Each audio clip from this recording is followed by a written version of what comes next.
ಶ್ರೀ ಗುರುಭ್ಯೋ ನಮಃ. ಹರಿ ಓಂ. ಶ್ರೀ ಗುರುಚರಿತ್ರೆ ಅಧ್ಯಾಯ 32. ಯೋಗಿಯ ಮಾತಿನಂತೆ ಸತಿಯು ಆತನು ಹೇಳಿದಂತೆ ಅಗ್ನಿ ಪ್ರತಿಷ್ಠಾಪನೆ ಮಾಡಿ ಮುತ್ತೈದೆಯ ಸಕಲ ಅಲಂಕಾರದಿಂದ ಕೂಡಿ ನದಿ ತೀರಕ್ಕೆ ಹೋದಳು. ಅಲ್ಲಿ ಯಥಾಶಕ್ತಿ ದಾನ ನೀಡಿ ಎಲ್ಲರ ಆಶೀರ್ವಾದವನ್ನು ಪಡೆದು ಚಿತೆಯು ಸಿದ್ಧವಾದ ಬಳಿಕ ಆ ಸ್ಥಳಕ್ಕೆ ಹೋದಳು. ರುದ್ರಾಕ್ಷಿಗಳನ್ನು ಪತಿಯ ಕಿವಿ ಹಾಗೂ ಕೊರಳೆಗೆ ಕಟ್ಟಿ ಭಸ್ಮವನ್ನು ಶರೀರಕ್ಕೆ ಸವರಿದಳು. ಆಗ ತಾನು ಗುರುಗಳ ಆಶೀರ್ವಾದ ಪಡೆದು ಬರುವುದಾಗಿ ಹೇಳಿ ಸಂಗಮಕ್ಕೆ ತೆರಳಿದಳು. ಶ್ರೀ ಗುರುಗಳನ್ನು ಆಕೆಯು ನಮಸ್ಕರಿಸಲು ಅಷ್ಟಪುತ್ರರ ಸೌಭಾಗ್ಯವತಿ ಭವ ಎಂದು ಹರಿಸಿದರು. ಅಲ್ಲಿದ್ದ ಜನರು, ಸ್ವಾಮಿ, ಆಕೆಯ ಪತಿ ಮೃತನಾಗಿದ್ದಾನೆ, ಆಕೆ ಸಹಗಮನ ಮಾಡಲು ಸಿದ್ಧಳಾಗಿದ್ದಾಳೆ, ನೀವು ಪುತ್ರವತಿಯಾಗು ಎಂದು ಹರಿಸುವಿರಲ್ಲ ಎಂದರು. ಆಗ ಶ್ರೀಗಳು, ಈಕೆಯು ಸೌಭಾಗ್ಯವತಿಯೇ ಹೌದು, ಈಕೆಯ ಪತಿಯ ಶವವನ್ನು ಇಲ್ಲಿಗೆ ತೆಗೆದುಕೊಂಡು ಬನ್ನಿ ಎಂದರು. ಬ್ರಾಹ್ಮಣರು ಶವವನ್ನು ಶ್ರೀ ಗುರು ಸನ್ನಿಧಿಗೆ ತಂದರು. ಶ್ರೀ ಗುರುಗಳ ಪಾದತೀರ್ಥವನ್ನು ಶವಕ್ಕೆ ಪ್ರೋಕ್ಷಿಸಿದರು. ಗುರುಗಳ ಕೃಪಾ ಕಟಾಕ್ಷ ಬಿದ್ದಾಕ್ಷಣ ಆ ಶವದಲ್ಲಿ ಚೈತನ್ಯ ಸಂಚಾರವಾಯಿತು. ದತ್ತನು ಎದ್ದು ಕುಳಿತನು. ಆನಂದ ಪರವಶಳಾದ ಸತಿಯು ಶ್ರೀ ಗುರುವಿಗೆ ಮತ್ತೆ ಮತ್ತೆ ನಮಸ್ಕರಿಸಿದಳು. ದತ್ತನು ಈ ಯತಿಗಳು ಯಾರು ಎಂದು ಕೇಳಲು ಆಕೆಯು ಪತಿಗೆ ನಡೆದ ಸಂಗತಿಗಳನ್ನೆಲ್ಲ ವಿವರಿಸಿದಳು. ಶ್ರೀ ಗುರುಗಳು ದಂಪತಿಗಳನ್ನು ಆಶೀರ್ವದಿಸಿ, ನೀವು ಅಷ್ಟಪುತ್ರರನ್ನು ಪಡೆಯಿರಿ ಎಂದು ನುಡಿದರು. ಆಗ ಕುಚೋದ್ಯ ಸ್ವಭಾವದ ವ್ಯಕ್ತಿಯೊಬ್ಬ, ಈತನು ಸಾಮಾನ್ಯ ರೀತಿಯಲ್ಲಿ ಮರಣ ಹೊಂದಿದ್ದಾನೆ, ಹಾಗಾದರೆ ವಿಧಿಯ ಬರಹ ಎನ್ನುವುದು ಸುಳ್ಳಾಯಿತಲ್ಲವೇ ಎಂದನು. ಶ್ರೀ ಗುರುಗಳು, ಈ ದತ್ತನ ಮುಂದಿನ ಜನ್ಮದ ಆಯುಷ್ಯದಿಂದ ಸ್ವಲ್ಪ ತಂದು ಇವನಿಗೆ ನೀಡಿದ್ದೇನೆ ಎಂದರು. ಎಲ್ಲರೂ ಶ್ರೀ ಗುರುಗಳಿಗೆ ಜಯಕಾರ ಹೇಳಿ ಆರತಿ ಬೆಳಗಿ ಸ್ತೋತ್ರ ಮಾಡಿದರು. ಎಂಬಲ್ಲಿಗೆ ಸರಳ ಗುರುಚರಿತ್ರೆಯ 32ನೇ ಅಧ್ಯಾಯವು ಸಂಪೂರ್ಣವಾಯಿತು. ಓಂ ಶ್ರೀ ಸಾಯಿನಾಥಾಯ ನಮಃ. ಶ್ರೀ ಗುರುಭ್ಯೋ ನಮಃ. ಹರಿ ಓಂ. ಶ್ರೀ ಗುರುಚರಿತ್ರೆ ಅಧ್ಯಾಯ 33. ಹೀಗೆ ದತ್ತ ಹಾಗೂ ಆತನ ಪತ್ನಿಯು ಗುರುಗಳ ದರ್ಶನಕ್ಕಾಗಿ ಮಾರನೆಯ ದಿನ ಬೆಳಗ್ಗೆ ಬಂದರು. ದತ್ತ ಪತ್ನಿಯು, ಹೇ ಗುರುದೇವ, ನಾವು ನಿನ್ನೆ ದುಃಖಮಗ್ನರಾಗಿದ್ದಾಗ ಯೋಗಿಯೊಬ್ಬರು ಬಂದು ನನ್ನ ಪತಿಯ ಶವಕ್ಕೆ ರುದ್ರಾಕ್ಷಿಯನ್ನು ಕೊರಳಲ್ಲಿ ಕಟ್ಟಿದ್ದರು. ತಮ್ಮ ಪಾದೋದಕವನ್ನು ಪ್ರೋಕ್ಷಿಸಲು ನನಗೆ ಹೇಳಿ ಅದೃಶ್ಯರಾದರು ಎಂದು ಹೇಳಿದಳು. ಆಗ ಶ್ರೀ ಗುರುಗಳು, ತಂಗಿ, ನಾವೇ ಯತಿ ರೂಪದಲ್ಲಿ ಬಂದು ರುದ್ರಾಕ್ಷಿ ನೀಡಿದ್ದು ಎಂದು ಮುಗುಳ್ನಕ್ಕೂ ಹೇಳಿದರು. ರುದ್ರಾಕ್ಷಿ ಮಹಿಮೆಯು ಅಪಾರವಾದುದೆಂದು ಹೇಳಿದ್ದ ಅವರು ಈ ವಿಷಯದಲ್ಲಿ ಪ್ರಸಂಗವೊಂದನ್ನು ಹೇಳಿದರು. ಕಾಶ್ಮೀರದ ರಾಜ ಭದ್ರಸೇನನಿಗೆ ಸುದರ್ಭನೆಂಬ ಪುತ್ರನಿದ್ದನು.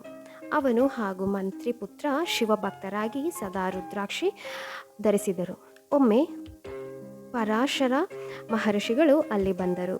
ರಾಜರು ಅವರನ್ನು, ಸ್ವಾಮಿ, ನನ್ನ ಪುತ್ರ ಹಾಗೂ ಮಂತ್ರಿಯ ಮಗ ಆಭರಣಗಳನ್ನು ಬಿಟ್ಟು ರುದ್ರಾಕ್ಷಿಯನ್ನೇಕೆ ಧರಿಸುತ್ತಾರೆ ಎಂದು ಆಶ್ಚರ್ಯದಿಂದ ಕೇಳಿದರು. ಆಗ ಮಹರ್ಷಿಗಳು ಆತನಿಗೆ ಪ್ರಸಂಗವೊಂದನ್ನು ನಿರೂಪಿಸಿದರು. ಒಬ್ಬ ವೇಶ್ಯೆಯ ಮನೆಯಲ್ಲಿ ಒಂದು ಕೋಳಿ ಹಾಗೂ ಮಂಗ ಸಾಕು ಪ್ರಾಣಿಗಳಿದ್ದವು. ಒಮ್ಮೆ ಶಿವಪುತ್ರನೆಂಬುವನು ವೇಶ್ಯೆಗೆ ಒಂದು ರತ್ನಲಿಂಗವನ್ನು ಪಾರಿತೋಷಕ ನೀಡಿದನು. ಅಂದು ರಾತ್ರಿ ಆಕಸ್ಮಿಕವಾಗಿ ಅವಳ ಮನೆಗೆ ಬೆಂಕಿ ಬಿದ್ದು ಎಲ್ಲವೂ ಸುಟ್ಟು ಹೋಯಿತು. ದುಃಖಿತನಾದ ಶಿವಪುತ್ರನ ರತ್ನಲಿಂಗವು ನಾಶವಾದುದಕ್ಕಾಗಿ ಅಗ್ನಿ ಪ್ರವೇಶ ಮಾಡಿದನು. ಆತನನ್ನು ಮನಸಾರೆ ವರಿಸಿದ ವೇಶ್ಯೆಯು ಸಹಗಮನ ಮಾಡಿದಳು. ಆಗೊಂದು ಆಶ್ಚರ್ಯ ನಡೆಯಿತು. ಶಿವಪುತ್ರನ ವೇಷದಲ್ಲಿದ್ದ ಸಾಕ್ಷಾತ್ ಶಿವನೇ ಅವಳನ್ನು ಪರೀಕ್ಷಿಸಲೆಂದು ಬಂದಿದ್ದನು. ಪರಶಿವನು ಅವಳನ್ನು ಬದುಕಿಸಿದನು. ಆ ವೇಶ್ಯೆಯು ಸಾಕಿದ್ದ ಕಪ್ಪಿ ಮುಂದಿನ ಜನ್ಮದಲ್ಲಿ ನಿನ್ನ ಪುತ್ರನಾಗಿದ್ದಾನೆ, ಮಂತ್ರಿಪುತ್ರನು ಹಿಂದೆ ಕೋಳಿಯಾಗಿದ್ದನು. ಹೀಗೆ ಪೂರ್ವಜನ್ಮದ ಸಂಸ್ಕಾರದಿಂದ ಅವರು ರುದ್ರಾಕ್ಷಿ ಧಾರಣೆ ಮಾಡಿದ್ದಾರೆ ಎಂದು ಮುನಿಗಳು ಹೇಳಿದ್ದರೆಂಬಲ್ಲಿಗೆ ಸರಳ ಗುರುಚರಿತ್ರೆಯ 33ನೇ ಅಧ್ಯಾಯವು ಸಂಪೂರ್ಣವಾಯಿತು. ಓಂ ಶ್ರೀ ಸಾಯಿನಾಥಾಯ ನಮಃ. ಶ್ರೀ ಗುರುಭ್ಯೋ ನಮಃ. ಹರಿ ಓಂ. ಶ್ರೀ ಗುರುಚರಿತ್ರೆ ಅಧ್ಯಾಯ 34. ಪರಾಶರ ಮಹರ್ಷಿಗಳು ರಾಜನಿಗೆ ರುದ್ರಾಕ್ಷಿ ಮಹಿಮೆಯನ್ನು ಮುಂದುವರಿಸುತ್ತಾ, ರಾಜನ್, ನಿನ್ನ ಮಗನಿಗೆ ಕೇವಲ 10 ವರ್ಷಗಳ ಆಯುಸ್ಸಿದೆ. ಅದರಲ್ಲಿ ಈಗ ಉಳಿದಿರುವುದು 8 ದಿನಗಳು ಮಾತ್ರ. ನಿನ್ನ ಮಗನನ್ನು ಉಳಿಸಿಕೊಳ್ಳಲು ಭಗವಾನ್ ಶಂಕರನ ಮೊರೆ ಹೋಗು. ಆತನೇ ಮೃತ್ಯುಂಜಯನು. ನೀನು ಭಕ್ತಿಯಿಂದ ರುದ್ರ ಧ್ಯಾನವನ್ನು ಪಾರಾಯಣ ಮಾಡು ಎಂದು ಹೇಳಿದರು.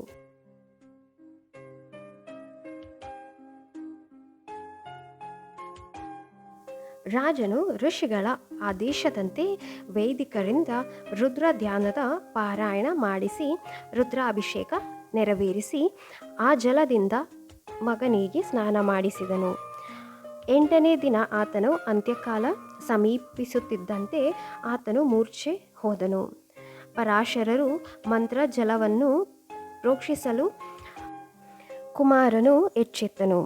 ಹೀಗೆ ಕಥಾಪ್ರಸಂಗವೊಂದನ್ನು ನಿರೂಪಿಸಿದ ಶ್ರೀ ಗುರುಗಳು ದತ್ತಪತ್ನಿಗೆ, ಹೇ ಸತಿಯೇ, ನೀನು ನಮ್ಮ ಪಾದೋದಕವನ್ನು ಪತಿಯ ಶವದ ಮೇಲೆ ಪ್ರೋಕ್ಷಿಸಿದ ಫಲವಾಗಿ ಆತನು ಮತ್ತೆ ಜೀವಂತನಾದನು. ನಿನಗೆ ಶುಭವಾಗಲಿ. ನೀವು ಭಕ್ತಿಯಿಂದ ಪರಮಾತ್ಮ ಸ್ವರೂಪರಾದ ಗುರುಗಳನ್ನು ಸ್ಮರಿಸಿ ಎಂದು ಆಶೀರ್ವಾದ ಮಾಡಿದ್ದರೆಂಬಲ್ಲಿಗೆ ಸರಳ ಗುರುಚರಿತ್ರೆಯ 34ನೇ ಅಧ್ಯಾಯವು ಸಂಪೂರ್ಣವಾಯಿತು. ಓಂ ಶ್ರೀ ಸಾಯಿನಾಥಾಯ ನಮಃ. ಶ್ರೀ ಗುರುಭ್ಯೋ ನಮಃ. ಹರಿ ಓಂ. ಶ್ರೀ ಗುರುಚರಿತ್ರೆ ಅಧ್ಯಾಯ 35. ಶ್ರೀ ಗುರುವಿನ ಅನುಗ್ರಹದಿಂದ ಸಂತೋಷಭರಿತಳಾದ ಸತಿಯು, ಹೇ ಗುರುದೇವ, ನಮ್ಮ ಮನಸ್ಸು ಸದಾ ಸ್ಥಿರವಾಗಿ ಇರಲಿ, ನಿಮ್ಮ ಸ್ಮರಣೆಯೂ ಇರಲಿ. ಇಂತಹ ಮಂತ್ರವೊಂದನ್ನು ನಮಗೆ ಉಪದೇಶಿಸಿರಿ ಎಂದು ಪ್ರಾರ್ಥಿಸಿದಳು. ಗುರುಗಳು, ತಂಗಿ, ಸ್ತ್ರೀಯರಿಗೆ ಮಂತ್ರೋಪದೇಶದ ಅಗತ್ಯವಿಲ್ಲ. ಹಾಗೆ ಮಾಡಿದರೆ ಅನರ್ಥವಾಗಬಹುದು. ಇದಕ್ಕೆ ಒಂದು ಉದಾಹರಣೆ ಇಲ್ಲಿದೆ ನೋಡು ಎಂದು ಕಚದೇವಯಾನಿಯರ ಪ್ರಸಂಗವನ್ನು ನಿರೂಪಿಸಿದರು. ಹಿಂದೆ ದೈತ್ಯ ಗುರು ಶುಕ್ರಾಚಾರ್ಯರು ತಮ್ಮ ಸಂಜೀವಿನಿ ಮಂತ್ರ ಪ್ರಭಾವದಿಂದ ದೈತ್ಯರನ್ನೆಲ್ಲ ಬದುಕಿಸಿದರು. ಇದನ್ನು ತಿಳಿದ ದೇವಗುರು ಬೃಹಸ್ಪತಿಯು ತನ್ನ ಮಗನಾದ ಕಚನನ್ನು ಆತನ ಬಳಿಗೆ ಕಳಿಸಿದರು. ಅಷ್ಟರಲ್ಲಿ ಶುಕ್ರಾಚಾರ್ಯರ ಮಗಳಾದ ದೇವಯಾನಿಯು ಕಚನನ್ನು ಮೋಹಿಸಿದಳು. ಈ ಸಂಗತಿಯನ್ನರಿತ ದೈತ್ಯರು ಕಚನನ್ನು ಕೊಂದು ಅವನ ಚಿತಾಭಸ್ಮವನ್ನು ಸೂರೆಯೊಡನೆ ಸೇರಿಸಿ ಶುಕ್ರಾಚಾರ್ಯರಿಗೆ ಕೊಟ್ಟರು. ದೇವಯಾನಿಯು ಕಚನನ್ನು ನೋಡಲು ಹಂಬಲಿಸಿ ಅವನೆಲ್ಲಿದ್ದರೂ ಕರೆಸುವಂತೆ ತಂದೆಯನ್ನು ಒತ್ತಾಯಿಸಿದಳು. ಆಗ ಶುಕ್ರಾಚಾರ್ಯರಿಗೆ ತಮ್ಮ ತಪೋಬಲದಿಂದ ದೈತ್ಯರು ಮಾಡಿದ್ದ ಮೋಸದ ಅರಿವಾಯಿತು. ಕಚನು ತಮ್ಮ ಹೊಟ್ಟೆಯಲ್ಲಿರುವುದನ್ನು ತಿಳಿದು ಹೋಯಿತು. ಅದನ್ನು ಮಗಳಿಗೆ ಹೇಳಿದರು. ದೇವಯಾನಿಯು, ಅಪ್ಪ, ಹೇಗಾದರೂ ಮಾಡಿ ಕಚನನ್ನು ಉಳಿಸಿಕೊಡಿ, ನಮಗೆ ನಿಮ್ಮ ಸಂಜೀವಿನಿ ಮಂತ್ರವನ್ನು ಉಪದೇಶಿಸಿ ಎಂದು ಪೀಡಿಸಿದಳು. ಶುಕ್ರಾಚಾರ್ಯರು, ಮಗು, ಇದರಿಂದ ಕಚನೇನು ಬದುಕುತ್ತಾನೆ, ಆದರೆ ನಾನು ಸಾಯುವೆ ಎನ್ನಲು ತಾನು ತಂದೆಯನ್ನು ಬದುಕಿಸುವ ಭರವಸೆ ನೀಡಿದಳು. ಶುಕ್ರಾಚಾರ್ಯರು ಮಗಳಿಗೆ ಮಂತ್ರೋಪದೇಶ ಮಾಡಿದರು. ಕಚನು ಅವರ ಹೊಟ್ಟೆಯಿಂದ ಹೊರಬಂದನು. ದೇವಯಾನಿಯು ಮೃತನಾದ ತಂದೆಯನ್ನು ಮತ್ತೆ ಮಂತ್ರ ಜಪಿಸಿ ಬದುಕಿಸಿದಳು. ಕಚನು ಹೊರಗೆ ಬಂದ ಕೂಡಲೇ ದೇವಯಾನಿಯು ತನ್ನನ್ನು ವರಿಸೆಂದು ಕೇಳಿದಳು.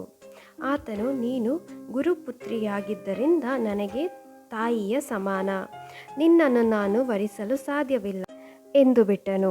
ದೇವಯಾನಿಗೆ ಸಿಟ್ಟು ಬಂದಿತು. ನಿನ್ನ ವಿದ್ಯೆಯೆಲ್ಲವೂ ನಾಶವಾಗಲಿ ಎಂದು ಕಚನಿಗೆ ಶಾಪವಿತ್ತಳು. ಕಚನು ಸಹ ತಪ್ಪೇ ಇಲ್ಲದ ನನ್ನನ್ನು ಅನಾವಶ್ಯಕವಾಗಿ ಶಪಿಸಿದ ನಿನಗೆ ಸಂಜೀವಿನಿ ಮಂತ್ರ ಶಕ್ತಿಯೇ ನಾಶವಾಗಲಿ ಎಂದು ಪ್ರತಿಶಾಪ ನೀಡಿದನು. ಇದರಿಂದಾಗಿ ಮುಂದೆ ಸಂಜೀವಿನಿ ಮಂತ್ರ ವ್ಯರ್ಥವಾಯಿತು. ಅದರಿಂದ ಸ್ತ್ರೀಯರು ಮಂತ್ರ ಜಪ ಮಾಡಬಾರದೆಂದು ಶ್ರೀ ಗುರುಗಳು ಸತಿಗೆ ಹೇಳಲು ಆಕೆಯು ಯಾವುದಾದರೂ ವ್ರತವನ್ನಾದರೂ ಉಪದೇಶಿಸಿ ಎಂದು ಬೇಡಿದಳು. ಶ್ರೀ ಗುರುಗಳು ಆಕೆಗೆ 16 ಸೋಮವಾರ ವ್ರತವನ್ನು ಉಪದೇಶಿಸಿದರು. ಇದರ ಮಹಿಮಾ ಕಥೆಯನ್ನು ಆಕೆಗೆ ಹೇಳಿದರು. ಹಿಂದೆ ಚಿತ್ರವರ್ಮನೆಂಬ ಅರಸನಿದ್ದನು. ಆತನ ಮಗಳಾದ ಸೀಮಂತನಿಯು ವೈದವ್ಯ ಯೋಗವಿದೆ ಎಂದು ಜ್ಯೋತಿಷ್ಯರು ಹೇಳಿದರು. ಅವಳಿಗೆ 14ನೇ ವಯಸ್ಸಿನಲ್ಲಿಯೇ ವೈದವ್ಯದ ವಿಷಯ ತಿಳಿಯಿತು. ಅವಳು ಆಗ ದುಃಖ ಪೀಡಿತಳಾಗಿ ಯಜ್ಞವಲ್ಕ್ಯ ಮಹರ್ಷಿಗಳ ಪತ್ನಿ ಮೈತ್ರೇಯಿಯನ್ನು ಭೇಟಿ ಮಾಡಿ ತನಗೆ ಬರುವ ಆಪತ್ತು ಪರಿಹಾರಕ್ಕೆ ಏನಾದರೂ ಉಪಾಯ ಸೂಚಿಸಿರೆಂದು ಪ್ರಾರ್ಥಿಸಿದಳು. ಮೈತ್ರೇಯಿಯು ಆಗ ಸೀಮಂತನಿಗೆ 16 ಸೋಮವಾರ ವ್ರತವನ್ನು ಉಪದೇಶಿಸಿದಳು. ಸೀಮಂತನಿಗೆ ಚಂದ್ರಾಂಗದನೊಂದಿಗೆ ವಿವಾಹವಾಯಿತು. ಒಮ್ಮೆ ಚಂದ್ರಾಂಗದನು ಜಲವಿಹಾರಕ್ಕಾಗಿ ನದಿಗೆ ಹೋದಾಗ ದೋಣಿ ಮುಳುಗಿ ಮೃತನಾದನು. ಹೀಗೆ ಸೀಮಂತಿನಿಯು ವಿಧವೆಯಾದಳು. ಆದರೂ ಮೈತ್ರೇಯಿಯು ಉಪದೇಶಿಸಿದಂತೆ 16 ಸೋಮವಾರ ವ್ರತವನ್ನು ಭಕ್ತಿಯಿಂದ ತಪ್ಪದೆ ಆಚರಿಸಿದಳು. ಇತ್ತ ಚಂದ್ರಾಂಗದ ನದಿಯಲ್ಲಿ ಮುಳುಗಿ ನಾಗಲೋಕವನ್ನು ತಲುಪಿದನು. ಅಲ್ಲಿ ನಾಗರ ಅತಿಥಿಯಾಗಿ ಕೆಲಕಾಲ ಉಳಿದು ಅವರ ಅಪ್ಪಣೆಯಂತೆ ನಾಗರೊಂದಿಗೆ ತಾನು ಮುಳುಗಿದ್ದ ನದಿಯ ಮೇಲೆ ಬಂದನು. ದೈವ ಸಂಕಲ್ಪದಿಂದ ಅಂದು ಸೋಮವಾರವಾಗಿತ್ತು. ಸೀಮಂತಿನಿಯು ನದಿ ತೀರದಲ್ಲಿ ಸೋಮವಾರ ವ್ರತವನ್ನು ಆಚರಿಸುತ್ತಿದ್ದಳು. ಚಂದ್ರಾಂಗದನನ್ನು ಗುರುತಿಸಿ ಹರ್ಷಭರಿತಳಾದಳು. ಚಂದ್ರಾಂಗದನ ಮರಣಾನಂತರ ರಾಜನ ವೈರಿಗಳು ಅವನನ್ನು ರಾಣಿಯೊಡನೆ ಸೆರೆಮನೆಯಲ್ಲಿಟ್ಟಿದ್ದರು. ಚಂದ್ರಾಂಗದನು ಅವರನ್ನು ಸೋಲಿಸಲು ತಂದೆ ತಾಯಿಗಳನ್ನು ಸೆರೆಯಿಂದ ರಕ್ಷಿಸಿ ಮತ್ತೆ ರಾಜ್ಯಭಾರ ವಹಿಸಿಕೊಂಡನು. ಹೀಗೆ 16 ಸೋಮವಾರ ವ್ರತದ ಮಹಿಮೆಯ ಪ್ರಭಾವದಿಂದ ಸೀಮಂತಿನಿಯ ವೈಧವ್ಯದ ನಿವಾರಣೆಯಾಯಿತು. ಈ ವ್ರತವನ್ನು ಸತಿಗೆ ಉಪದೇಶಿಸಿ ಶ್ರೀ ಗುರುಗಳು ಸೋಮವಾರ ವ್ರತವನ್ನು ಶ್ರದ್ಧಾಭಕ್ತಿಗಳಿಂದ ಆಚರಿಸಿದರೆ ವೈಧವ್ಯ ಬರುವುದಿಲ್ಲ. ಈ ಸೇವೆಯಿಂದ ನಮಗೂ ಪ್ರೀತಿಯಾಗುತ್ತದೆ ಎಂದು ಅನುಗ್ರಹಿಸಿದರು. ಶ್ರೀ ಗುರುಗಳ ಅಪ್ಪಣೆಯಂತೆ ದತ್ತ ದಂಪತಿಗಳು ಈ ವ್ರತವನ್ನು ಆಚರಿಸಿದರು. ದತ್ತನ ಕ್ಷೇಮವಾಗಿ ಇರುವುದನ್ನು ತಿಳಿದು ಆತನ ಮಾತಾಪಿತರು ಅವನನ್ನು ನೋಡಿ ಹರ್ಷಭರಿತರಾಗಿ ಶ್ರೀ ಗುರುಕೃಪೆಯನ್ನು ಕೊಂಡಾಡಿದರು. ಎಲ್ಲರೂ ಶ್ರೀ ಗುರುದೇವರನ್ನು ಮುತ್ತಿ ಸುತ್ತಿ ಭಕ್ತಿಯಿಂದ ನಮಸ್ಕರಿಸಿ ಅನುಗ್ರಹ ಪಡೆದರು. ಶ್ರೀ ಗುರುಕೃಪೆಯಿಂದ ಆ ದತ್ತ ದಂಪತಿಗಳಿಗೆ ಸಂತತಿ ಸಂಪನ್ನ ಐಶ್ವರ್ಯಗಳು ಲಭಿಸಿದವು. ಅವರು ಪ್ರತಿ ವರ್ಷವೂ ಗಣಿಗಾಪುರಕ್ಕೆ ಬಂದು ಶ್ರೀ ಗುರು ದರ್ಶನ ಪಡೆದು ಹೋಗುತ್ತಿದ್ದರು.